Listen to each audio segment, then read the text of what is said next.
আমার ভাই ডক্টর আবুল কালাম আজাদ বাশার আজকের প্রধান মেহমান, তিনি আমাদের মাঝে এসে তাশরীফ এনেছেন। ফাইনাল খেলার পরেই উনি ইনশাল্লাহ উনার শুরু করে দেবেন ইনশাআল্লাহ। আমার ভাই, আমার প্রাণের ভাই, মঞ্চে ময়দানে যার সাথে কথা হয় অবিরত, যিনি দিনের কথাগুলো বলেন অবলীলায়, যিনি সিংহ পুরুষের মতো গর্জে উঠেন বাতিলের মোকাবেলায়, আমার ভাই ডক্টর আবুল কালাম আজাদ বাশার, আমার কুমিল্লার আরেক গর্বিত সন্তান।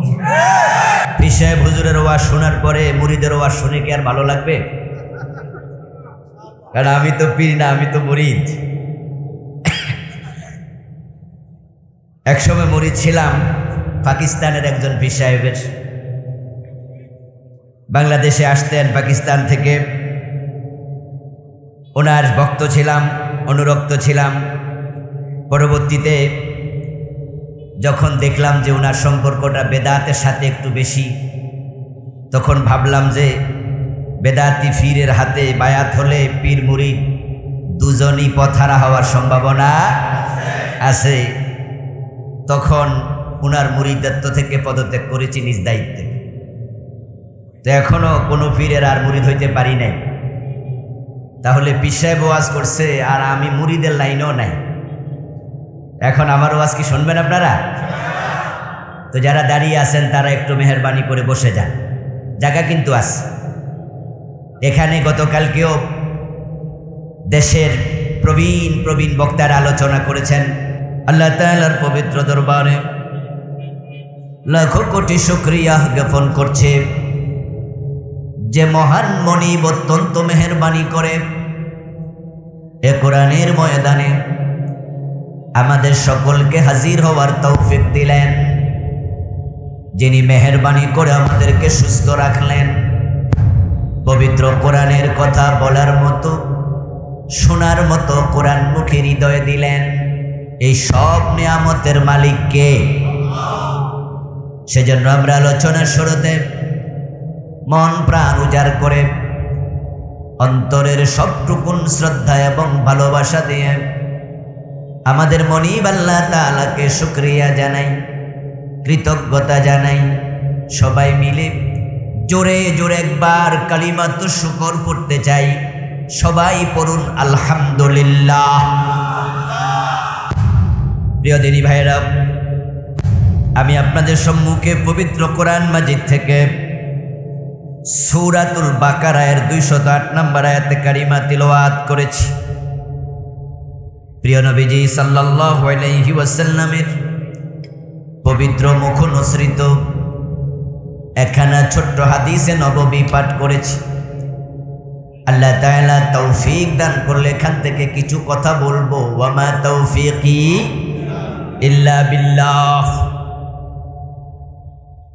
সূরা বাকারার 208 নম্বর আয়াতে আল্লাহ তাআলা বলছেন, ইয়া আইয়ুহাল্লাযীনা আমানু, ও মুমিনেরা, তোমরা যারা ঈমান এনেছো, মুমিন তোমরা শোনো। ডাক দিলেন কে? আল্লাহর ডাকে সাড়া দেয়া দরকার আছে না নাই? আল্লাহর ডাকে সাড়া দেয়া নফল না ফরজ? আল্লাহ ডাকলেন, আমরা সাড়া দেব তিনি কি বলতে চান তা শুনে আমল করার মাধ্যমে, ঠিক না? আল্লাহ তাআলা আমাদেরকে ডাক দিলেন ঈমানদার বলে। তারপরে তিনি ডেকে বলছেন, উদখুলু ফিস-সিলমি কাফা,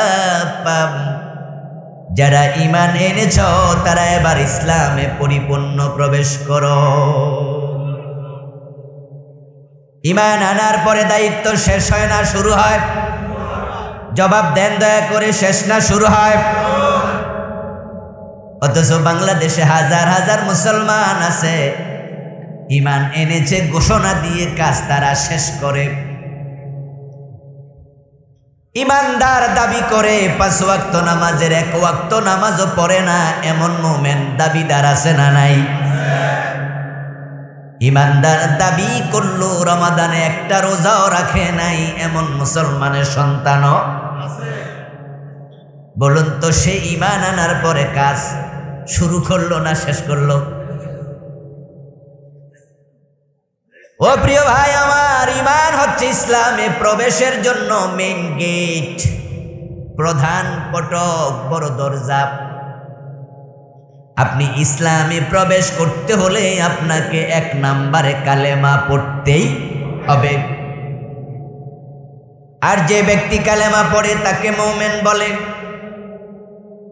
এখন ঈমান আনার পরে আপনার রব আপনাকে আমাকে ডেকে বলে, এবার তোমার দায়িত্ব শুরু, তুমি ইসলামে পরিপূর্ণ প্রবেশ করো।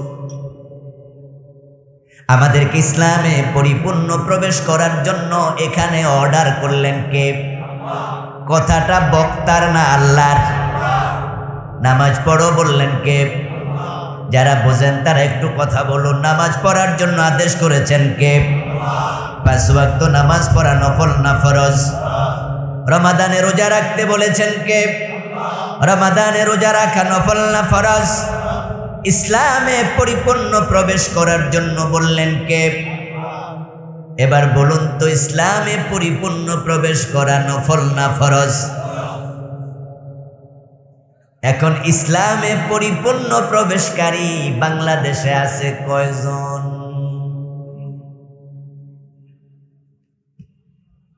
আমার বন্ধু, এই দেশে আমরা নিজের চোখে যদি খুঁজি পরিপূর্ণ ইসলাম মানে এমন লোকের সংখ্যা বড় কম। এজন্য সমাজে নামাজিদের দিকে তাকাবেন। আরে বেনামাজিদের কথা বলে তো কোনো লাভ নাই, কারণ যে নামাজ পড়ে না সে আসলে মুসলমানই থাকে না। আমরা মুসলিম নিয়ে কথা বলবো না। কথাটা যদিও শক্ত, এটাই হাদিস, এটাই ইসলাম। قال النبي صلى الله عليه وسلم من ترك صلاة متعمدا فقد كفر। প্রিয় নবীজি বললেন, যে ব্যক্তি ইচ্ছা করে নামাজ ছেড়ে দেয় সে কুফরি করে। কথাটা রাসূল বলেছেন। আমি বললে আপনি বলতে পারতেন, হুজুর বেনামাজির আপনি কাফের বলে দিলেন, কিন্তু রাসূল তো বললেন বাইনাল মারই ওয়া বাইনাল শিরকি ওয়াল কুফরি তারকুস সালাম। সহিহ মুসলিমের হাদিস। প্রিয় নবীজি বললেন, একজন ব্যক্তি মুমিন না মুশরিক, তার সেনার জন্য আলামত হলো নামাজ ছেড়ে দেয়া। যে নামাজ ছেড়ে দেয় সে ইসলামের ভিতরে আর থাকে না। দুজন বড় বড় সাহাবীর কথা শুনাই। একজন আব্দুল্লাহ ইবনে ওমর রাদিয়াল্লাহু তাআলা আনহু, আর একজন আব্দুল্লাহ ইবনে মাসউদ রাদিয়াল্লাহু তাআলা আনহু। দুজন প্রখ্যাত সাহাবীর বক্তব্য, লা হাজ্জা ফিল ইসলাম লিমান তারাকাস সালাত। দুজনের বক্তব্য একই রকম, শাব্দিক সামান্য পার্থক্য। মূল মেসেজটা হলো, দুইজন বড় বড় সাহাবী বললেন, যে ব্যক্তি নামাজ ছেড়ে দেয় ইসলামে তার কোনো কন্ট্রিবিউশন আর থাকেই না। হে বন্ধু, মাঝে মাঝে দুই ওয়াক্ত কাজা হয়ে যাওয়া এক কথা, আর প্রতিদিন নামাজ ছেড়ে দেয়া এক কথা নাকি? এক কথা নয়। যে ব্যক্তি নামাজই পড়লো না তার নিয়ে কথা বলে লাভ কি? অধিকা মুসলিম নিয়ে আমার কথা হবে, যারা নামাজও পড়ে, নামাজ পড়ে সুদে টাকা লাগায়, এমন নামাজি আছে না নাই? নামাজ পড়ে অফিসে ঘুষ খায়, এমন ঘুষখোর অফিসার আছে না নাই? নামাজ পড়ে মালে বেজাল দেয়, ওজনে কম দেয়, এমন আছে না নাই? নামাজ পড়ে বোনের জমি দখল করে, বাবা মরে গেছে বোনের জমি দেয় না, এমন জালেম নামাজি ভাই আছে না নাই? শুধু নামাজি পড়ে না, এলাকায় বিচারও করে। মসজিদের সভাপতি সেক্রেটারির পদ দখল করে বসে আছে, ওই বিচারক নামাজি বিচারে যাইয়া গোশ খাইয়া বিচার উল্টাইয়া দেয়, এমন জালেম নামাজি আছে না নাই? পুরা ইসলাম মানলো না অধিকা মানলো? শুধু নামাজ রোজা করে না, হজ করেছে, যাকাত দেয়, মাথায় টুপি আছে, মুখে দাঁড়িয়ে আছে, ভালো মানুষের স্বীকৃতিটাও আছে। অথচ যদি কোরআনের আইনের কথা তাকে বলেন চেহারা কালো করে ফেলে। আল্লাহর কোরআনের আইনের কথা বললে রাজনীতির গন্ধ খোঁজে, শুধু কোরআনের আইনের কথা বললে মামলা দিয়া জেলে ঢুকাইয়া দেয়, এমন নামাজি হাজি নেতা আছে না নাই? অথচ জমিনে কোরআনের আইন চলতেই হবে এমন বিধান আল্লাহর কোরআনে আছে কিনা? ওই বেটাটা ইসলাম পুরা মানল না, অর্ধেক। ইসলাম পূর্ণাঙ্গ অনুসরণ করা ফরজ। আল্লাহর অর্ডার, তুমি ইসলামে পুরা ঢোকো। কিন্তু দুঃখের বিষয় হলো বাংলাদেশের মুসলমানের মাঝে অধিকাংশের কনসেপশন হলো, আরে ভাই কিছু তো মানি, যদি বলেন বাকিটা মানেন না কেন? অপরাধীর মতো বলবে না পারি না, আল্লাহ মাফ করো, ভাই আপনি একটু হেল্প করিয়েন, আমি বাকিটাও মানতে চাই, আমি যে বাকিটা পারি নাই আল্লাহর কাছে তাওবা করব সেজদায় গিয়ে কেঁদে। এমন নয়, বরং মুস্কি হাসি দিয়া বলবে সব কি আর পারিনি। কথা কিন্তু বুঝে না। ইসলাম পরিপূর্ণ মানতে আল্লাহ আপনাকে বলছে ইসলামে পুরা ঢোকো। আসলে ইসলাম অর্ধেক মানার কোনো সিস্টেমই নাই। আল্লাহ তাআলা যা বলেন, আল্লাহর কথার মাঝে আল্লাহ ডিসকাউন্ট দেন না, বরং আল্লাহ যা বলেন সেটা চূড়ান্ত। আপনি না বুঝে আল্লাহর সামনে হাজির হয়ে ধরা আপনি খাবেন। হুজুর ফরজ কয়টা? ভাইরা কথা বলতে হবে, কয়টা? শীতের কারণে পা না ধুইয়া বাকি 3টা মানলেন, নামাজে দাঁড়াইয়া গেলেন, মুখ ধুলেন, হাত ধুলেন, মাথা মাসে করলেন, প্রচন্ড শীত তাই পা ধন নাই, ওই ওযু দিয়া নামাজ হবে তো? অর্ধেক হবে, 25%। তো 3টা না মানলেন, 3টাই বাতিল। আল্লাহ বলেছে 4, এখানে কোনো ডিসকাউন্ট। আমার প্রিয় ভাই, আপনি যদি চৈত্র মাসে রোজা রাখেন, আপনি রিক্সাওয়ালা গরিব মানুষ, তামাম দিন রিক্সা চালাইছেন, রিক্সাওয়ালার রোজা আর এসি রুমে বসে ভদ্রলোক রোজা রাখে, দুইজনের রোজার কষ্ট কখনো সমান? সকালবেলায় যখন রিক্সার প্যাডেলে পা রেখেছে, হাতলে হাত রেখেছে, আধা মাইল চালানোর পরে ওই সকালবেলায় রিক্সাওয়ালার গেঞ্জিটা ঘামে ভিজে গেছে। ওই রিক্সাওয়ালা ভাইকে দেখবেন মাঝে মাঝে গেঞ্জি খুলে হাতে নিয়ে এইভাবে সিপে ঘাম জড়ায় আবার গায়ে দেয়। যখন দুপুর 2টা 2:30, তখন তার পিপাসায় বুক খা খা করতে থাকে, ক্ষুধায় পেটটা চু চু করে। আসর পর্যন্ত রিক্সা চালায়া তারপরে দাউদকান্দির বড় মসজিদের খতিবের মসজিদে আসরের নামাজ পড়ছে। পরে যদি আবার খতিব সাহেবকে বলে, হুজুর আমি গরিব রিক্সাওয়ালা, রোজা ভাঙ্গি না, তবে সারাদিন যা কামাই হয়েছে রিক্সা পরের ভাড়া দিয়া বাকি যা আছে চাল কিনলে তরকারি কিনতে পারবো না, বাচ্চা কাচ্চা কি খাবে? এখন যদি আসরের পরে আমি আবার রিক্সা চালাই, শরীরে বল নাই, কিন্তু রোজা ভাঙলো, আল্লাহ ছাড়বে না। এখন আমি তো দিনের 14 ঘন্টার মাঝে মোটামুটি 12 ঘন্টা 12.5 ঘন্টা রোজা রাখতে লাইছি। আপনি হুজুর বলেন, যদি আমি এখন ইফতার করে ফেলি আর আসর থেকে মাগরিব একটু শরীরে শক্তি সঞ্চয় কইরা রিক্সা চালাই, চাল ডাল কিনে বাড়ি যাইতে পারবো, পোলা পান খাবে। হুজুর আপনার দিকে তাকায়া যদি বলে, আল্লাহ গফফার, আল্লাহ গফুর, আল্লাহ রহমান, আল্লাহ রহিম, তুমি যে রিক্সাওয়ালা গরিব, আল্লাহ তো সব দেখে। 14 ঘন্টার রোজা 12.5 ঘন্টা রেখেছ, আর 1.5 ঘন্টা অসুবিধা নাই, ইফতার কইরা লাও, 80% সওয়াব পাইয়া যাইবা। হুজুরের ফতুয়া ঠিক না ভুল? ওই বেটা যদি হুজুরের ফতুয়া শোনে, আসরের নামাজ পড়ে ইফতার করে ফেলেন, 80% সওয়াব না পাক, 50% তো পাবে। কত পার্সেন্ট পাবে? তো 12 ঘন্টার মূল্য আসেনি আল্লাহর কাছে। আল্লাহ যা বলে ডিসকাউন্ট তালাশ করা যায় না।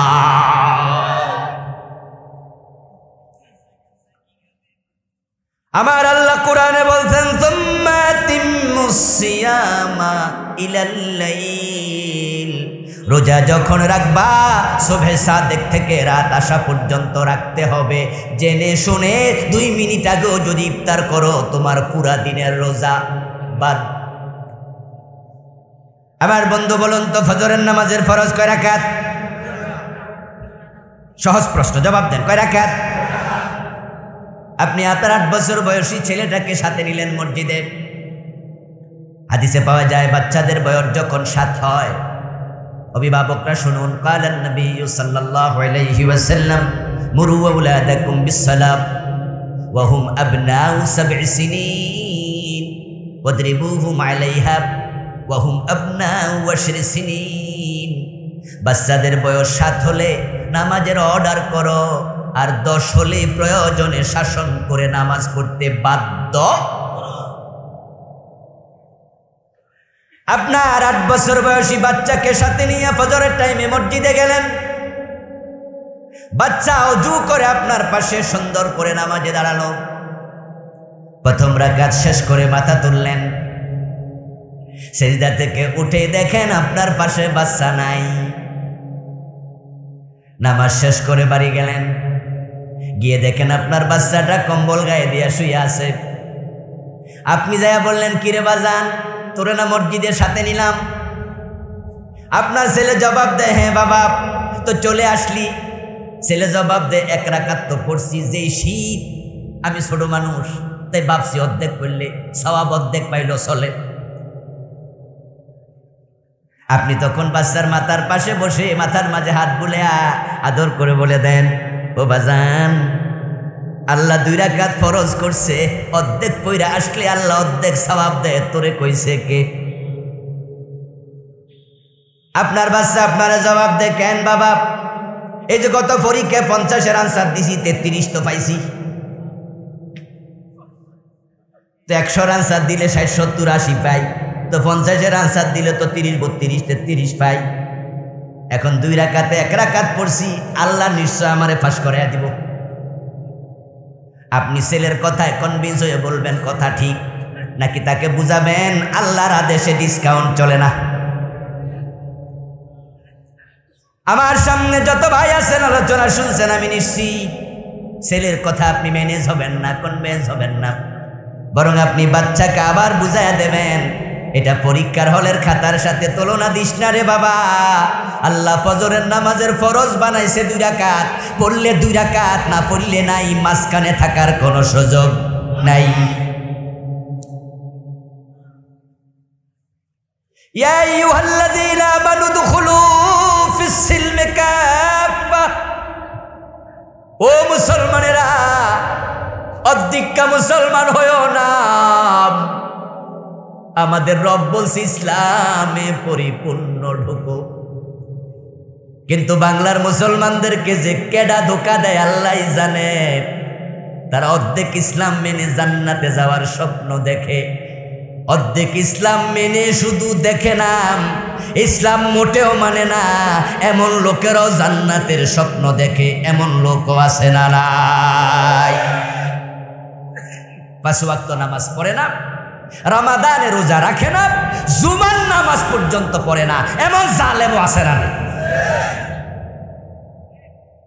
মানুষ কয়, খেতে এত কাটবে নামাজি, আসার খাইয়া পড়লো দক্ষিণ দিকে পরে খাইতুইয়া। সমাজে এমন কিছু বেনামাজি আছে, কয় পশ্চিম দিকে ফিসল খাইয়া পড়ে। আপনি এমন বেনামাজির কাছে যাবেন? আমি এমন লোক চিনি, নামাজ রোজা কিচ্ছু করে না। জিজ্ঞাসা করার পরে মুস্কি হাসি দিয়ে বলে, ওস্তাদ কি যে বলেন? জিজ্ঞাসা করা হলো জান্নাতে যাবেন না, বলে এটা তো আগে ফাইনাল করে রাখছি। আপনি আশ্চর্য হয়ে বললেন, কেমনে কি বুঝি না, ওয়াক্তিয়া নামাজে নাই, জুমার নামাজে নাই, জান্নাত ফাইনাল কেমনে করলাম? তখন আপনাকে বুঝানোর জন্য কান্দে নিয়া দোতরা গানে গানে শোনায়া দেবে, আছেন আমার মুক্তার, আছেন এমন গান, আছেন আমার ব্যারিস্টার, শেষ বিচারের হাইকোর্টেতে তিনি আমায় করবেন পার, আমি পাপী তিনি জামিনদার। টুনটুনা টুনটুন। এই গান বাংলাদেশে গায় এমন গায়ক আছে না নাই? তার গান দিয়ে সে কি বুঝালো? সে গুনাহগার, সে বেনামাজি, কিন্তু জান্নাতের ব্যাপারে তার টেনশন নাই, কারণ সে এমন এক পীরের মুরিদ হইছে, এমন এক মুক্তার আছে, তার ব্যারিস্টার আছে। হাসরের ময়দানে আল্লাহ যখন হাকিম হইয়া ধরবে, তখন আমি গুনাহগার, তিনি হবেন জামিনদার। ফিসা বুজুর কইয়া দিছে তোরে সারা জান্নাতে যাবো না। এজন্য আল্লাহরে সেজদা দেয়া বন্ধ করে পীরের পায়ে সেজদা মারে এমন জালেমও আছে না নাই?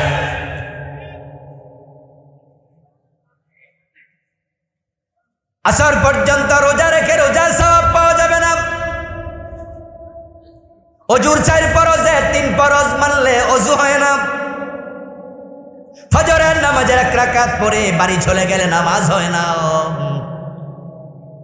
আল্লাহ বলে পরিপূর্ণ ইসলামে ঢোকো। এখন অর্ধেকটা ইসলাম মানলে মুসলমান হওয়া যায়, এটা আপনি পেলেনটা কোথায়? ও প্রিয় ভাই, ভালো করে শুনুন। আপনি ইসলাম মানতে যাইয়া যদি কোথাও না পারেন, তাহলে আপনার অনুভূতি হবে আল্লাহ এটাও আমার পাওয়া উচিত, তবে আমি পারি নাই। তাই রাব্বানা যালামনা আনফুসানা, আল্লাহর কাছে সরি বলবেন। তাহলে আল্লাহ যেটা পারেন না ওইটা মাফ করে দেবেন। কিন্তু আপনি সরিও বলবেন না, তাওবাও করবেন না, অর্ধেকটা ইসলাম লই আল্লাহর কাছে যাবেন। এই অনুমতি আল্লাহ কোরআনের কোন জায়গায় দিছে এটা আমার জানা নাই।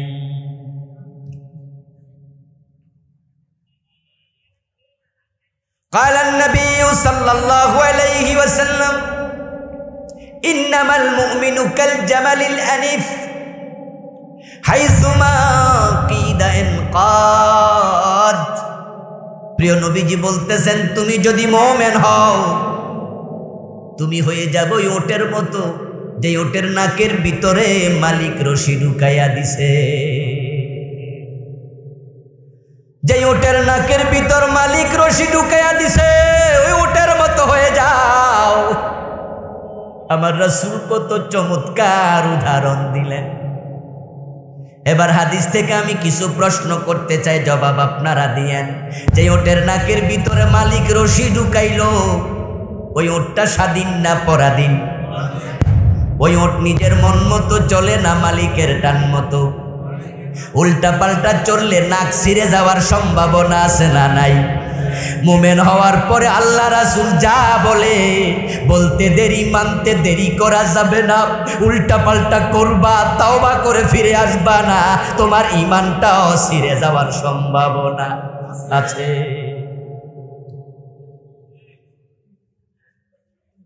ও বন্ধু, জান্নাতে যাওয়ার স্বপ্ন দেখছেন? বলেন কিছু তো মানি। হ্যাঁ দোস্ত, কিছু মানো ভালো, বাকিটার জন্য শরীক হওয়ার জন্য প্রস্তুত থাকো। বাবা আদম মা হাওয়া আলাইহিস সালাম দুজনকে আল্লাহ জান্নাত থেকে বের করে দিয়েছিলেন। অপরাধ করছে কয়টা? আল্লাহর একটা কথা শুনে নাই। শুধু জান্নাত থেকে বের করেন নাই, জান্নাতের কাপড়টা খুলে রাইকা ল্যাংটা বানাইয়া দিছে। আল্লাহ কোরআনে বলে, ফালাম্মা যাকাশ শাজারা বাদাত লাহুমা সাওআতুহুমা। নিষিদ্ধ গাছের কাছে যে যখনই ফল ভক্ষণ করলো, সাথে সাথে জান্নাতের পোশাক খসে পড়ে গেল। দুইজনের লজ্জাস্থান উন্মুক্ত হয়ে গেল। এর মানে তারা কাপড় পরা না কাপড়হীন? অপরাধ করছে কয়টা? আল্লাহর একটা কথা মানে নাই। বাবা আদম মা হাওয়া দুজনের আল্লাহ জান্নাতের পোশাক খুইলা নিয়ে গেল। কোরআন মাজিদে আলোচনা যদি আল্লাহ না করতেন, তাহলে আমরা কিন্তু এগুলো জানতাম না। কারণ যেই জান্নাতে ঘটনা ঘটেছে সেখানে আমরা কেউই ছিলাম না। এখন এই কাহিনী কোরআনে আল্লাহ কেন বলল?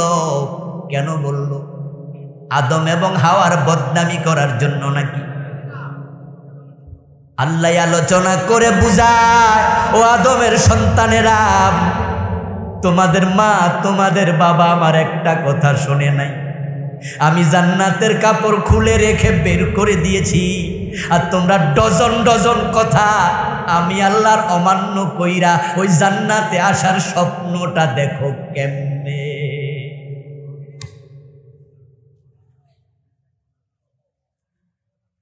রাসূলুল্লাহ সাল্লাল্লাহু আলাইহি ওয়াসাল্লাম যুদ্ধের মাঠে, যুদ্ধের বিরতি চলাকালে ফারুকে আজম ওমর থেকে বর্ণিত হাদিস, রাসূলের সামনে হযরত ওমর দাঁড়ানো, যুদ্ধের বিরতিতে এক ব্যক্তি এসে বলে, ইয়া রাসূলুল্লাহি ফুলানুন কাদ উস্তুশহিদা। فقال النبي كلا رأيته في النار بعباءة قد غلها। ওমর বলতেছেন, রাসূলের সামনে এসে এক ব্যক্তি খবর দিল, হে আল্লাহ রাসূল, অমুক আজকের যুদ্ধে শহীদ হয়েছে। আল্লাহর হাবিব নামটা শোনার সাথে সাথে বললেন, কাল্লা, অসম্ভব না, কদ রাআইতুহু ফিন্নার, এই লোকটাকে আমি জাহান্নামে দেখে এসেছি। বিআবাতিন কাদ গাল্লাহা। এবার রাসূলুল্লাহ কারণ বলতেছেন, কারণ হলো অমুক যুদ্ধে গনিমতের মাল থেকে সে একটা চাদর চুরি করেছিল, ওই চাদরটা চুরি করার অপরাধে এই লোকটা যুদ্ধের মাঠে মারা গেছে। আল্লাহ তার নাম শহীদের কাতারে ঢুকায় নাই, ওই অপরাধের কারণে আল্লাহ তারে জাহান্নামে দিয়েছে। আমি নিজে মেরাজের রাতে দেখে এসেছি।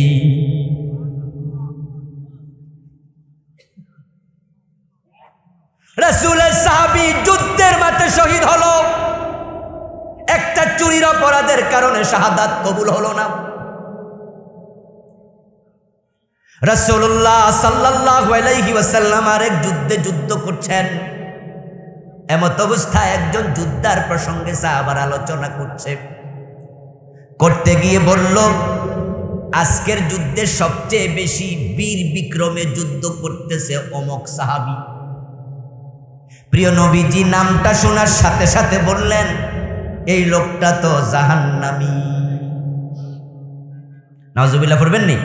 কিছু কিছু জায়গায় নাউজুবিল্লাহ ফরিয়ে সুবহানাল্লাহ বলিয়ে, কারণ কারো জাহান্নামী হওয়ার খবর শুনে আল্লাহর কাছে জাহান্নাম থেকে আশ্রয় চাওয়া দরকার, ঠিক কিনা? নাউজুবিল্লাহ মানে হলো, আল্লাহ আমি তার মতো হতে, আমি আশ্রয় চাই জাহান্নাম থেকে তোমার কাছে। সাহাবী বলতেছেন, যিনি হাদিসের রাবী, আজকের যুদ্ধের সবচেয়ে বীর বিক্রমে যে যুদ্ধ করছে, আমার রাসূল বলে লোকটা জাহান্নামী, কারণটা কি? আমার কৌতূহল তৈরি হলো, আমি তার পিছু নিলাম, দেখি ঘটনা কি দাঁড়ায়। এক পর্যায়ে দেখলাম তার সামনে যারা পরে কচু গাছের মতো সে কেটে ফেলে, বীর বিক্রমে সামনে আগে যায়। কত কাফের তার হাতে আজকে জাহান্নামে গেল, হিসাব নাই। কিন্তু হঠাৎ করে একজন শত্রু দ্বারা সে দারুণভাবে আহত হলো, মৃত্যু যন্ত্রণা চটপট শুরু করলো। এক পর্যায়ে ধৈর্য ধরতে পারে নাই, নিজের তলোয়ারটা আগাটা নিজের বুকের সাথে লাগাইয়া এর উপরে ঝাঁপাইয়া পরে আত্মহত্যা করলো। আপনাদের কাছে আমি জবাব চাইব, জবাব দিয়ে আত্মহত্যা করা সগীরা গুনাহ না কবিরা গুনাহ? ওই ব্যক্তি যে আত্মহত্যা করবে আমার রাসূল জানেন না, কিন্তু আমার আল্লাহ রাসূলকে আগে জানাইয়া দিছে। যুদ্ধের মাঠে যুদ্ধ করছে, জান্নাত পায় নাই, জাহান্নামে। এতে বোঝা যায় একটা কবিরা গুনাহ আমল নামায় থাকলেও হয়তো জাহান্নামী হওয়া লাগবে। তাই অধিকা ইসলাম মেনে নিজেকে জান্নাতি ভাবার কোনো সুযোগই নাই। আলেমরা হলেন উম্মার দরদি মানুষ, নবীরা ছিলেন তার উম্মার দরদি মানুষ। নবীরা যে ইসলাম প্রচার করেছে, আলেমরা সেই ইসলাম প্রচার করে। আমরা যখন আপনাদের কাছে পরিপূর্ণ ইসলামের কথা বলি, তখন ইসলামের অর্থনীতির কথা বলা লাগে, ইসলামের সমাজনীতির কথা বলা লাগে, ইসলামের শিক্ষানীতির কথা বলা লাগে। আপনারা সমাজনীতি শুনেন বলে ভালো, শিক্ষানীতি শুনে বলেন হুজুর ঠিক কইছে, বিবাহ নীতি শুনে বলেন হুজুর ঠিক কইছে, অর্থনীতি শুনে বলেন হুজুর ঠিক কইছে। এবার বলুন তো, ইসলাম পরিপূর্ণ যদি করতে হয়, ইসলামের রাসূলের রাজনীতি আছে না নাই? ওইটা যদি বলি তখন বলে হুজুর রাজনীতি রাজনীতি কেন করে?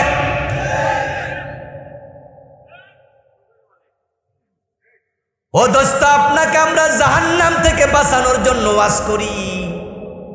আল্লাহ বলছে ইসলামে পরিপূর্ণ ঢুকো। এখন ইসলামে পরিপূর্ণ ঢোকার জন্য আমার রাসূলকে দেখে আপনি নামাজটা সাজাইলেন রাসূলের মতো। মসজিদে ডান পা দিয়া ঢুকলেন, বাম পা দিয়া বের হলেন, আল্লাহু আকবর বলে নামাজ শুরু করলেন, সালাম ফিরাইয়া নামাজ শেষ করলেন।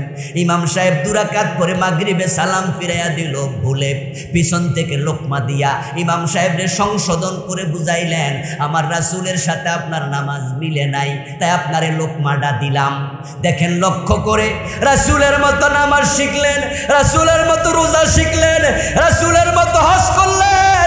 এবার বলুন তো, দেশ যখন চালাবেন এমপি মন্ত্রী হইয়া, আমার রাসূলের মতো দেশ চালানো দরকার আছে না নাই?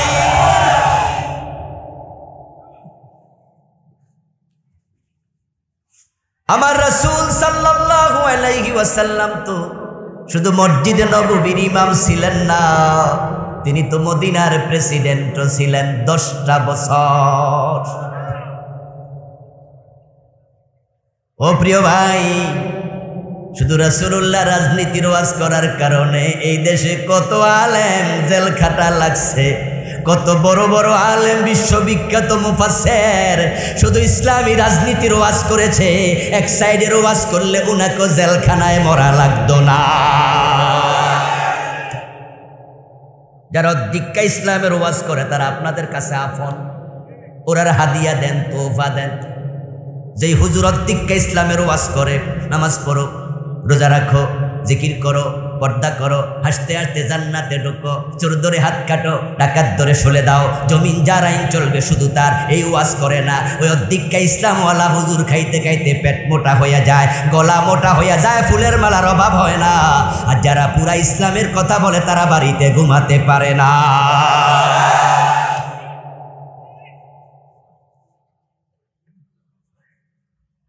ও প্রিয় ভাই, আপনি কি ভাবতেছেন আপনি দীক্ষা মেনে জান্নাতে চলে যাবেন?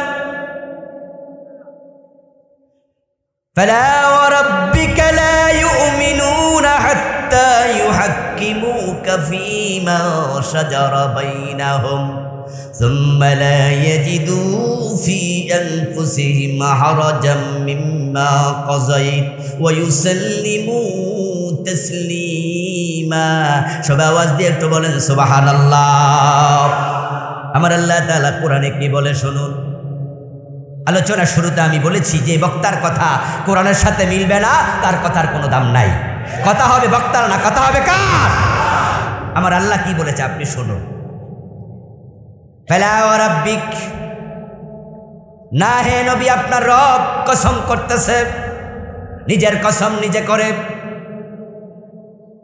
লা ইউমিনুন, এই মানুষগুলো মুমিন হতে পারবে না। হাত্তা ইউহাক্কিমুকা ফীমা শাজারা বাইনাহুম, যতক্ষণ পর্যন্ত তাদের মাঝে ঘটে যাওয়া সব বিষয়ে আপনি নবী যে হুকুম দেন সে হুকুম মানতে রাজি হবে না। আপনি নবী যা বলেন সব বিষয় মানতে রাজি না হলে তারা মুমিনই না। এবার বলুন তো, আমার রাসূল তো বলেছিলেন আমার মেয়ে ফাতেমা যদি চুরি করে আমি ফাতেমার হাতটা কেটেই দেব, এমন হাদিস আছে না নাই? রাসূল যখন মদিনার প্রেসিডেন্ট ছিলেন চোর ধরে হাত কাটছেন, এমন হাদিস আছে না নাই? তো 52 বছরের বাংলাদেশে যারা দেশ চালাইল চোরের হাত কাটছে কয়বার, কয়দিন? আওয়াজ দিয়ে বলুন তো, বাংলাদেশে চোর আছে না নাই? আস্তে কোন কেন, চোর সব ডাকাইতে হয়ে গেছে নাকি? আমার প্রিয় ভাইয়েরা, এখন এত বড় চোর আছে দেশের টাকা লুট করে কানাডায় বাড়ি বানাচ্ছে, বেগম পাড়া তৈরি করে লাইছে। 1-2 জন না, বেগমের পাড়া হইয়া গেছে। দেশটাকে ফতুর করে ফেলেছে, ফতুর। পেঁয়াজের কেজি দিয়ে 150-200 হইয়া যায়, আর নামতে চায় না। কিনতে যাইয়া জামাই কাঁদে, কাটতে যাইয়া বউ কান্দে, ঠিক নেই? পেঁয়াজ কাটার সময় চোখে পানি আইনি? ঘরে বউ কান্দে আর কিনতে যাইয়া বাজারে ডিমের হালি 40 টাকা হয়ে গেল, আর নামার খবর নাই। এক সময় রিক্সাওয়ালারা বলতো সকালবেলায় বউকে ডাক দিয়া ফান্তা বাতার একটা ডিম পেঁয়াজ দিয়া একটু বাজি কইরা দেও, খাইয়া যাইগা। এখন ডরও মনো নাম নেয় না, পেঁয়াজের নাম নিলে সর্দি আই। এখন আমাদের নেতাদেরকে আমরা যদি বলি এত দাম বাড়লো, গরিবের খবর কি, তখন বলো হুজুর ইউক্রেন যুদ্ধ দেখেন না বুঝি, বিশ্ব অর্থনৈতিক মন্দা চলতেছে, তামাম দুনিয়া সব জায়গায় দাম বাড়ছে, এজন্য বাংলাদেশও বাড়ছে। আপনারা তো আমাদের বিরুদ্ধে ফাইলে চান্স কইয়া যান, আর তামাম দুনিয়া বাড়ছে, আমরা করতাম কি? আমি বলি দোস্ত, দুনিয়ার খবর আমরা রাখি না তা না, ইউক্রেন যুদ্ধের কারণে বিশ্বমন্দা তৈরি হয়েছে এটা আমরাও জানি, দাম বাড়ছে বিভিন্ন পণ্যের। কিন্তু আমি প্রশ্ন করতে চাই, তোমরা দেশের টাকা চুরি করে কানাডায় না পাঠালে, আমেরিকায় না পাঠালে আমাদের রিজার্ভে জমা থাকতো, আর এই কঠিন সময়ে ভর্তুকি দিয়া দাম কমানো যেত, ঠিক না? ভর্তুকি দিলে তো দাম বাড়ত না।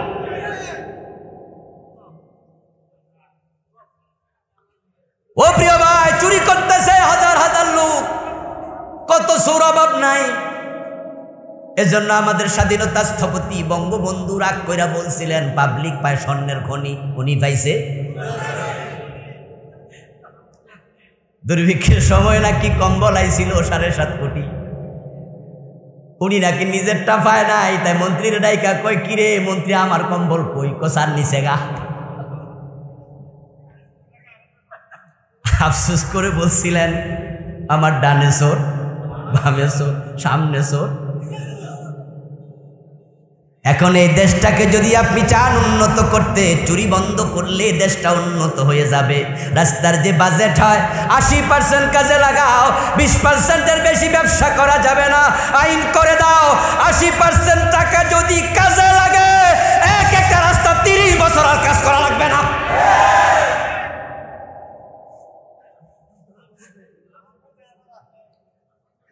কিন্তু অবস্থা এমন, সারা দেশে তো মাহফিলের সিজনে ঘোরা লাগে, কিছু রাস্তা আমি নিচ্ছকে দেখি, ড্রাইভারকে আমি মাঝে মাঝে বলি এই রাস্তা গত বছর বানাইছে, এই বছরে চামড়া নেই। আস্তাগফিরুল্লাহ আস্তাগফিরুল্লাহ, গত বছর বানাইলো, 1 বছরের ভিতরে ফিটে চামড়া উঠে গেল। মানে কি? মানে হলো 30% টাকাও কাজে। আচ্ছা, এই যে 30% বা 40% টাকা কাজে লাগলো না, এটা কি আমি আবুল কালাম আজাদ একাই বুঝলাম? যারা নেতা তারা বোঝে নাই, যারা অফিসার তারা বোঝে নাই। আমি তো ইঞ্জিনিয়ার না, তারা তো ইঞ্জিনিয়ার, তারা তো গুতা মারলেই বোঝে কি লাগছে। আচ্ছা, প্রবলেমটা কোথায়? প্রবলেমটা হলো কে ধরবে বিড়ালের গলায় ঘন্টা বাঁধবে কে?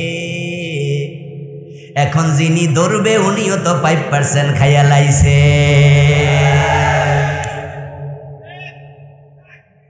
যে বেটা কন্ট্রাক্টর, এটা তো ধরতে হবে। এই কন্ট্রাক্টর, খারাপ কাজ কেন করলা? তোমার বিলে সিগনেচার করা হবে না, আবার নতুন করে জরিমানা দিয়ে কাজ করো। যদি এই শক্ত কথা বলার মতো হেডেম থাকতো, কন্ট্রাক্টর তার মতো সোজা হয়ে যেত। কিন্তু কইতে পারবে না তো। যদি কয় এক কন্ট্রাক্টর কাজ করো নাই, কন্ট্রাক্টর কব স্যার কি দিয়া করতাম, আমনে তো 5% নিছেন, অমুকে নিচে 3%, অমুকে 2%, অমুকে 10%, আমার কাছে আইসে স্যার 60%, তো 40% যেহেতু দিছি 30% আমিও খাইছি। সরকার কামাল দরিয়া মে ঢাল। 52টা বছর চলে গেল, চোর ধরে হাত কাটলেন না। ইসলামে পরিপূর্ণ প্রবেশ যদি করো ওদার আল্লাহর হয়, আর আপনি আনুগত্যর মাথা একবারে নত করে এটা মেনে নেন, তাহলে চোর ধরে হাত কাটা রাষ্ট্রের জন্য নফল না ফরজ? এটা রাজনীতির ওয়াজ না ইবাদত? আমাদের দেশে চারপাশে বর্ডার থাকার কারণে মায়ানমার থেকে, ইন্ডিয়া থেকে বন্যার পানির মতো ইয়াবা, গাঁজা, হেরোইন, পেন্সিডিল ঢোকে, যুব সমাজ শেষ হয়ে যাচ্ছে। যেই ঘরে একটা ছেলে ইয়াবাখুর হয়ে যায়, নেশা করে, আল্লাহর গজব ওই ঘরটাকে শেষ করে দেয়, শেষ করে দেয়। যেই ঘরে একটা ছেলে নেশাখোর হয়, ওই ঘরটাকে সে মিনি জাহান্নাম বানাইয়া ছাইরা দেয়। ওই ঘরে শান্তি থাকে না। হঠাৎ করে দেখে মায়ের হাতের বালা নাই, ঘুম থেকে উঠে দেখে গলার চেইন নাই, নিজের বউয়ের কানের জিনিস বেচালায়, তারপরে গাঁজা খায়, রিক্সা বেচা গাঁজা খায়। ও ভাই আমার ঘরের গরু বেচা গাঁজা খায়, গাঁজার টাকা দেয় না, বাপের বুকে ছুরি ঠেকায়। এমন জালেম আছে না নাই? মানে পুরা পরিবারকে তেজপাতা বানিয়েছে।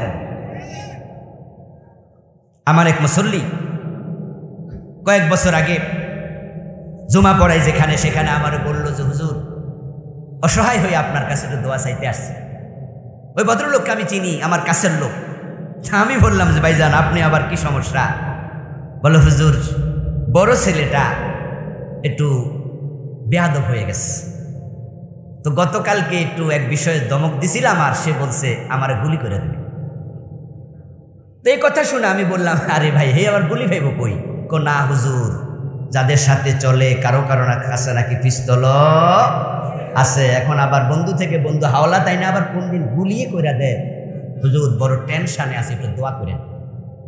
আমি তখন বললাম আপনার ছেলেটা এত খারাপ হয়ে গেল কবে? বুঝতে পারলাম না আপনার মতো ভালো মানুষের সাথে ব্যবহার, কারণটা কি? বলে হুজুর ওদের সাথে মিশে সে নাকি এখন গাঁজা খায়, মদ খায়। আমি শুনে তাকে একটু ধমকাইছি, আর সে তখন আমার উল্টা বলছে এ বিষয়ে কথা বললে গুলি করে দেব। আচ্ছা আপনারা একটু বলুন তো, সন্তান যদি বাবারে গুলি করতে চায়, গুলি করার কথা বলে, রাতের বেলা ট্যাবলেট না খেলে বাবার ঘুম আসবে আর শান্তি হারাম হয়ে যাবে। এবার ইসলামে আসেন। হযরত ওমরের ইসলামী রাষ্ট্রের দিকে তাকান। প্রিয় নবীর হাদিস, কেউ মদ পান করলে তাকে 80 বেত লাগাইয়া দেও। এই হাদিস সাহাবারা মেনেছেন, মদ পান বন্ধ হয়ে গেল। ওমরের ছেলে আবু শামা মদ পান করেছে, হযরত ওমর নিজের ছেলেটাকে রেহাই দেন নাই। কবি নজরুল চমৎকার ভাবে বলেছেন, মদ্যপানের অপরাধে প্রিয় পুত্রকে নিজ করে মেরেছ দোররা, মরেছে পুত্র তোমারই চোখের পরে। আল্লাহর নবী বললেন 80 বেত লাগাও মদ পান করলে। হযরত ওমর রাসূলের ইসলাম মানে, তাই নিজের ছেলেকেও 80 বেত লাগাইয়া দিলেন। এখন বাংলাদেশে এই 52টা বছর হয়ে গেল মুসলমানদের হাতে ক্ষমতা। এই 52 বছরে কোনো প্রেসিডেন্ট হিন্দু ছিল না, কোনো প্রধানমন্ত্রী বৌদ্ধ ছিল না, কোনো আইনমন্ত্রী কাফের ছিল না।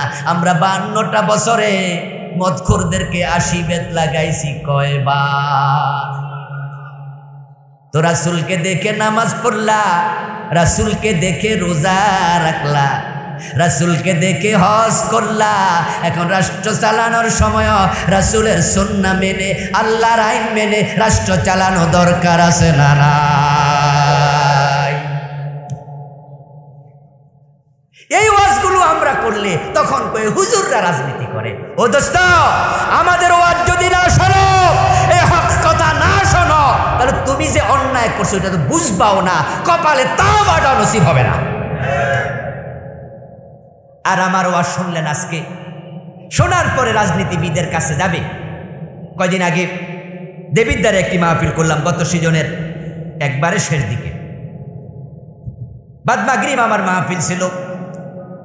স্টেজে গিয়ে দেখি একজন সচিব, বর্তমান সরকারের ফুল, মানে গত সরকারের, এবার হয়েছে কিনা আমি জানি না, ফুল প্লেজের সচিব, পোস্টারে ওনার নাম। উনি হচ্ছেন মাহফিলের প্রধান অতিথি। তো ওনাকে পেয়ে আমার ভালো লাগলো। অন্য অন্য দিন ওয়াজ শুনাই, রিক্সাওয়ালা, ঠেলাওয়ালা, দিনমজুর, BA pass, MA pass, title pass, member, chairman, এই জাতীয় লোক। কিন্তু আজকে আমার শ্রোতা বাংলাদেশের একজন ওয়ান ক্লাস ব্যক্তি। মনে মনে ভালো লাগলো এই কারণে, উনাকে কিছু কথা যদি কমপক্ষে শুনাইতে পারি, উনি যদি একটু বুঝ নেয়, তাহলে দেশের একটা পলিসি চেঞ্জ হয়ে যেতে পারে, ঠিক কিনা? উনার মন্ত্রণালয় কমপক্ষে উনি একটা পলিসি ঢুকিয়ে দেবে যে এটা দরকার। আমার আগ দিয়া প্রধান অতিথিকে একটু বক্তৃতা দিতে দিল।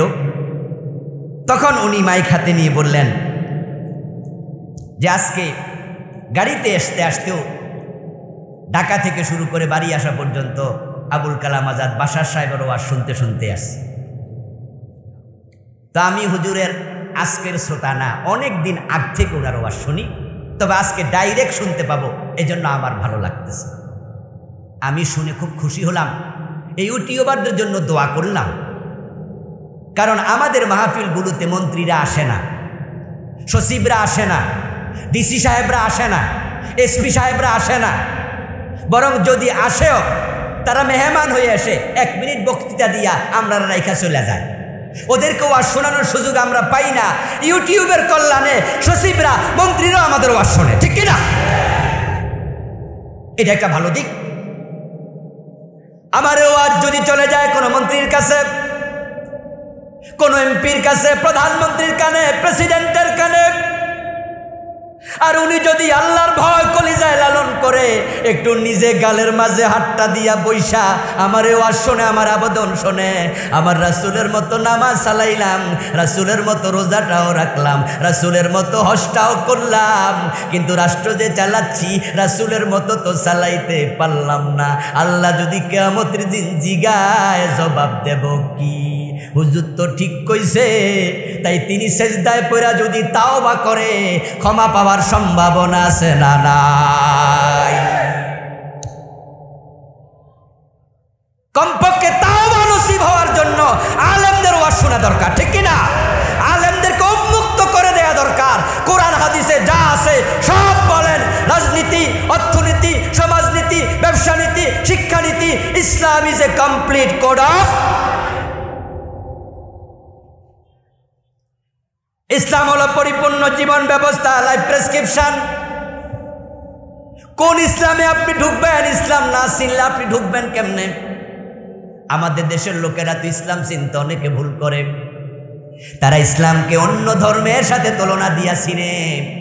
হিন্দু একটা ধর্ম, বৌদ্ধ একটা ধর্ম, ইহুদিদের একটা ধর্ম, খ্রিস্টানদের আছে ধর্ম, আমাদেরও একটা ধর্ম। তারপরে এবার ভাবে হিন্দু ধর্ম মানে কি 12 মাসে 13 পূজা, খ্রিস্টান ধর্ম মানি সপ্তাহে একবার গির্জায় যাও, ইহুদি ধর্ম মানি সপ্তাহে একবার সেনেগাগে যাও, বৌদ্ধ ধর্ম মানি সপ্তাহে একবার পেগোডায় যাও।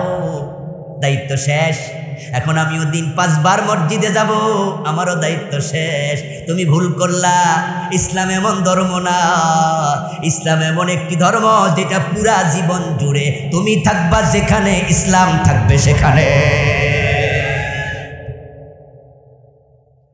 ঘুম থেকে যখন উঠবেন তখন ইসলাম আছে না নাই? উঠে কোন দোয়া পড়বেন? আলহামদুলিল্লাহিল্লাযী আহইয়ানা বা'দা মা আমাতানা ওয়া ইলাইহিন নুশুর। সুবহানাল্লাহ পড়েন। ইসলাম শুরু হয়ে গেল। এবার আপনি যান, ওযু করুন, ওযু করে নামাজে দাঁড়ায়া যান। এখন নামাজ শেষ করার পরে আপনার কাজ কি? ফাইদা কুজিয়াতিস সালাতু ফান্তাশিরু ফিল আরদ ওয়াবতাগু মিন ফাদলিল্লাহ। আমার আল্লাহ কয় সারা দিন মসজিদে বসে থাকা ইবাদত নয়, নামাজ শেষ হলে রিজিকের জন্য জমিনে ছড়ায়া পড়ো। সুবহানাল্লাহ পড়েন। এখন তো মসজিদটাকে নিরাপদ জায়গা পাইয়া গাট্টি গোটা লইয়া ঢুকছেন, ভাবতেছেন যে ফ্যানের বিল লাগে না, পিকনিকের মতো খান, ইসলামের টুকু মাইনা জান্নাত পর্যন্ত চলে যাবেন। ভাবছেন না না না, মসজিদ যেমন আলেমরা দখল করেছে, নামাজিরা দখল করেছে, বঙ্গভবন, গণভবন নামাজিদের দখলে আসবে যখন, বিচারালয় যখন আসবে, মসজিদে যেমন ইসলাম চলে তখন দেশেও ইসলাম চালু হবে।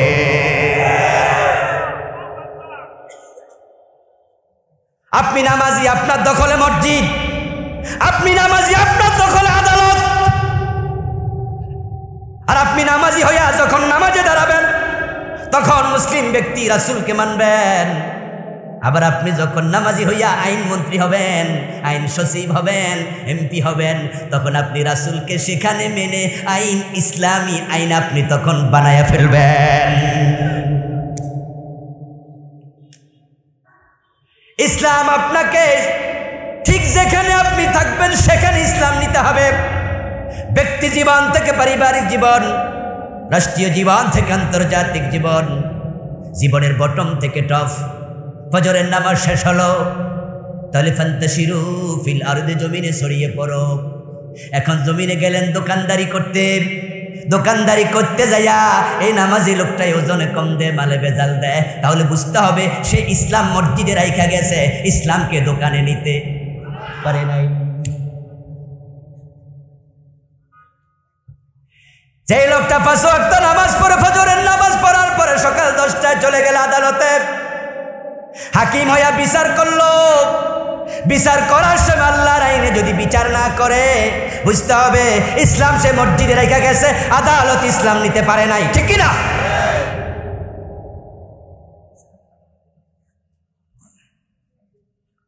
আমার প্রিয় ভাই, আমাদের কুমিল্লা জজ কোর্ট আছে কিনা?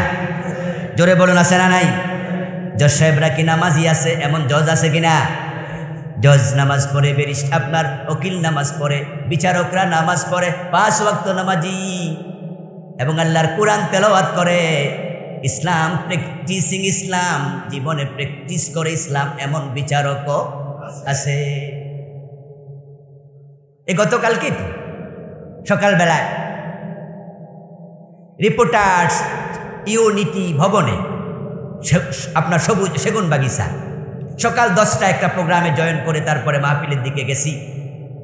শিক্ষা নীতি নিয়ে কথা হলো। ওই প্রোগ্রামের যিনি চিফ গেস্ট ছিলেন, উনি সাবেক বিচারপতি আব্দুর রউফ, প্রধান বিচারপতি, সাবেক ইলেকশন কমিশনার, নাভি প্রলম্বিত দাড়ি, চমৎকার টুপি, প্রায় 90 বছর বয়স। কথা যখন বলে তখন মনে হয় কোন কওমি মাদ্রাসায় দাওরা ক্লাসে পড়াইতেছে, টাইটেল মাদ্রাসায় কামেল ক্লাসে ক্লাস নিতেছে। কোরআন হাদিস থেকে এত সুন্দর করে বলে, এতে প্রমাণিত হয় আদালত এখন নামাজি বিচারক 2-4 জন।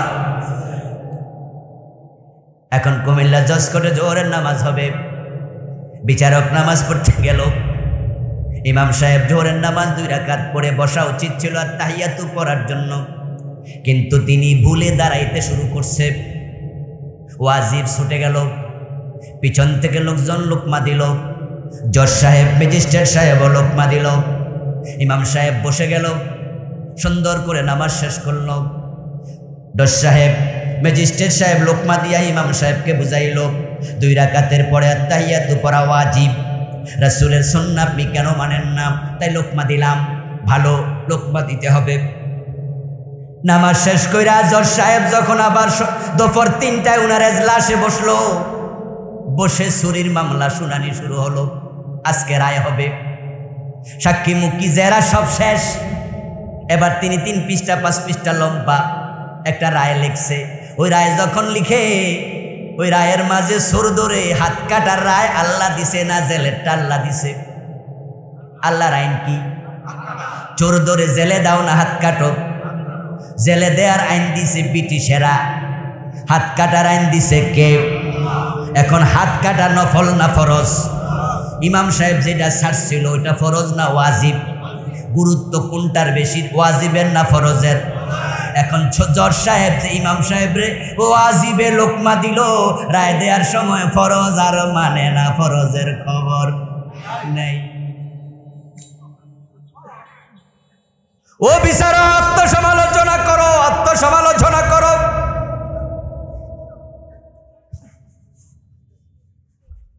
আমার রাসূলকে অনুসরণ না করার কারণে যদি তুমি ইমামরে লোকমা দাও, তাহলে তুমি যে ফরজ মানলা না। তোমার এজলাসের মাঝে যে মুসলমান আছে তাদেরও লোকমা দেওয়া উচিত, কিন্তু আমরাও লোকমা দেই না। সবাই হুজুরে নরম পায়া মসজিদে লোকমা দেই, তাই হুজুর মন মতো নামাজ পড়াতে পারে না, লোকমা খাইয়া সোজা হইয়া যায়।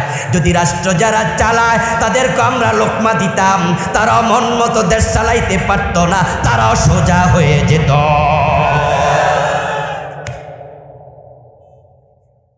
কিন্তু আমরা লোকমা সব মসজিদে ঢুকাইছি। আমরা আদালতে কেউ কোনোদিন লোকমা দিতে যাব না। কেন যাব? আমি কি পাগল নাকি? হাকিম যখন বলবে সাক্ষী প্রমাণের ভিত্তিতে সাব্যস্ত হয়েছে এই লোকটা ওনার 1 লক্ষ টাকা চুরি করেছে, তাই তাকে 6 মাসের জেল দেয়া হলো, আর আপনি বলবেন জজ সাহেব লোকমা দিলাম, চোর ধরে হাত কাটো। জজ বলবে অ্যারেস্ট হিম, রাষ্ট্রদ্রোহ মামলা দিন। এই বেটা রাষ্ট্রের আইনের অবমাননা করছে, কে তুমি? আদালতের বিরুদ্ধে কথা বলো, মামলা হওয়ার সম্ভাবনা আছে না নাই? তা আমরা কি বেকুব নাকি মামলা খাবো? এই জন্য হুজুরের লোকমা দেব, মসজিদে মামলা হওয়ার সম্ভাবনা নাই। ইসলাম মানব সেখানে, সুবিধা আছে যেখানে। উদখুলু ফিস সিলমি কাফা, এই চিন্তা মাথায় রাখুন। জীবনের লিকেজ যেখানে ভুল সেখানে চিহ্নিত করুন এবং নিজের জীবনে ঘটে যাওয়া ভুলগুলো থেকে আল্লাহর কাছে তাওবা করে ক্ষমা চেয়ে নিজেকে পরিশুদ্ধ করুন। অর্ধেকা ইসলাম নিয়ে জান্নাত পাওয়া যাবে না, ইসলামে পরিপূর্ণ ঢুকুন। তাই আমরা রাষ্ট্রের সব জায়গায় ইসলাম দেখতে চাই, যেমন ব্যক্তি জীবনে চাই, পারিবারিক জীবনে চাই, সব জায়গায় যদি আমরা চাওয়া শুরু করি, 92% মুসলমানের দেশ, 51% একমত হয়ে যাও, ইসলাম কেউ ঠেকাতে পারবে না। কিন্তু আমরা এখন একমত হতে পারিনি। আল্লাহ তাআলা আল্লাহ দ্বীনের পক্ষে সকল মুসলমানকে ঐক্যবদ্ধ হওয়ার তৌফিক দান করুন, বলি আমিন। হাযা মা ইনদি ওয়াল ইলমু ইনদাল্লাহ আলাইহি তাওয়াক্কালতু ওয়া ইলাইহি উনীব। প্রিয় ভাইয়েরা, আমরা দোয়া করে একসাথে বিদায় নিতে চাই। স্টেজে আমার লেখা 7টি বই আছে, যারা নিতে চান, পরকাল, ব্যক্তিজীবন, মেরাজ, শিরক, বিদআত, সালাত, বিভিন্ন বই আমি লিখেছি আলহামদুলিল্লাহ। আপনারা পাবেন, দোয়া করে যাওয়ার অনুরোধ করছি। মাহফিলের সভাপতি অথবা কর্তৃপক্ষের কোনো কথা থাকলে সংক্ষেপে একটু বলুন, এরপরে আমরা দোয়া করে বিদায় নেব ইনশাআল্লাহ। কোনো কথা নাই? জি, আল্লাহুম্মা আমিন। আল্লাহুম্মা আনতাস সালাম ওয়া মিনকাস সালাম, তাবারাকতা ইয়া যাল জালালি ওয়াল ইকরাম। ربنا لك الحمد كما ينبغي لجلال وجهك وعظيم سلطانك. يا رب لك الحمد حمدا كثيرا، يا رب لك الحمد بالإيمان، ولك الحمد بالإسلام، ولك الحمد بالقرآن، ولك الحمد بجميع النعم. والصلاة والسلام على نبينا محمد وآله وأصحابه أجمعين. ربنا ظلمنا أنفسنا وإن لم تغفر لنا وترحمنا لنكونن من الخاسرين. ربنا آتنا في الدنيا حسنة وفي الآخرة حسنة وقنا عذاب النار. সবাই আমার সাথে পড়ুন, রব্বির হামহুমা কামা রব্বায়ানি সগীরা, রব্বির হামহুমা কামা রব্বায়ানি সগীরা। আয় রব্বুল আলামিন, মাইথার দিয়ারে 2 দিন ব্যাপী তাফসীর মাহফিল তুমি কবুল করে নাও। আমরা যারা এসেছি আমাদের জীবনের গুনাহগুলো মাফ করে দাও। আমাদের সালাম তোমার বন্ধুর কবর মুবারক মদিনা মুনাব্বারায় পৌঁছায়া দাও। ইয়া আল্লাহ, আমরা যারা হাত তুলেছি, যারা এসেছি, কারো মা নাই, কারো বাবা নাই। ইয়া আল্লাহ, জানি না কার মা বাবার কবরে জাহান্নামের আগুন দাউ দাউ করে জ্বলছে। মেহেরবানি করে আমাদের মা বাবার জীবনের সব গুনাহ মাফ করে দাও। আমাদের মা বাবার কবরকে জান্নাতের টুকরা বানায়া দাও। আল্লাহ, কারো নানা নাই, নানি নাই, দাদা নাই, দাদি নাই, ফুফা ফুফু, খালা খালু, চাচা চাচি, আপনজন প্রিয়জন যারা কবরে, দয়া করে সবাইরে মাফ করে দাও। আল্লাহ, মাহফিলের জন্য যারা টাকা দিলেন, পয়সা দিলেন, বুদ্ধি দিলেন, পরামর্শ দিলেন, সবার সব খেদমত তুমি কবুল করে নাও। হে রব্বুল আলামিন, আমাদের যার মনে যে নেক আশা আছে পূরণ করে দাও। যার যে বিপদ আছে দয়া করে দূর করে দাও। আমাদের যারা অসুস্থ আছে আমাদেরকে মেহেরবানি করে সুস্থ করে দাও। ফিলিস্তিনের মুসলমানদেরকে স্বাধীনতা স্বকীয়তা দিয়ে দাও। ইয়া আল্লাহ, মসজিদ আকসাকে আবার মুসলমানের হাতে ফিরায়া দাও। ইয়া আল্লাহ, ইসরায়েলের ইহুদি জালেমগুলোকে আসমানে গজব দিয়া ধ্বংস করে দাও। ইয়া 4টা মাস ফিলিস্তিনকে তারা কবরস্থান বানায়া ফেলেছে। আল্লাহ, তামাম দুনিয়ার মুসলমানদেরকে ফিলিস্তিনিদের পক্ষে শক্ত অবস্থান নেয়ার তৌফিক দিয়া দাও। মাহফিলের সম্মানিত সভাপতি ফখরুল আলম তালুকদার, তাকে সুস্থ করে দাও, তার উপর রহম করো। এ আল্লাহ, আমার প্রিয় ভাইয়েরা এই মাহফিলের আঞ্জাম দিচ্ছেন, কত কষ্ট করতেছেন, আমার ভাইদেরকে মেহেরবানি করে নেক হায়াত দাও। এলাকার যুবকেরা মাহফিলের জন্য অনেক পরিশ্রম করেছে। আল্লাহ, আমার যুবক ভাইগুলাকে হযরত ওমরের মতো ঈমানওয়ালা বানায়া দাও। ওয়ারহামনা ওয়ানসুরনা ওয়াজআল আখিরা কালামিনা ইনদাল মাউত লা ইলাহা। ইয়া আল্লাহ, এমপি সাহেব মাহফিলের জন্য সহযোগিতা করেছেন, ইঞ্জিনিয়ার আব্দুস সবুর সাহেবের নেক হায়াত দারাজ করো, তাকে কোরআনের সৈনিক বানায়া দাও, দেশ জাতির বড় বড় খেদমত করার তৌফিক তাকে দিয়ে দাও। হে আল্লাহ, বশির ভাই এখানে বসে আছেন, দীর্ঘ সময় ধরে আলোচনা শুনলেন, ভাইয়ের নেক হায়াত দারাজ করে দাও, ভাইকে দেশ জাতির বড় খেদমতের জন্য কবুল করো। হে আল্লাহ, এলাকার সম্মানিত চেয়ারম্যান মঈনুদ্দিন সাহেব অনেক সহযোগিতা করেছেন, তার তুমি নেক হায়াত দারাজ করে দাও। সুবহান রাব্বিকা রাব্বিল ইজ্জাতি আম্মা ইয়াসিফুন ওয়া সালামুন আলাল মুরসালিন ওয়ালহামদুলিল্লাহি রাব্বিল আলামিন। ওয়া আসসালামু আলাইকুম ওয়া রাহমাতুল্লাহ।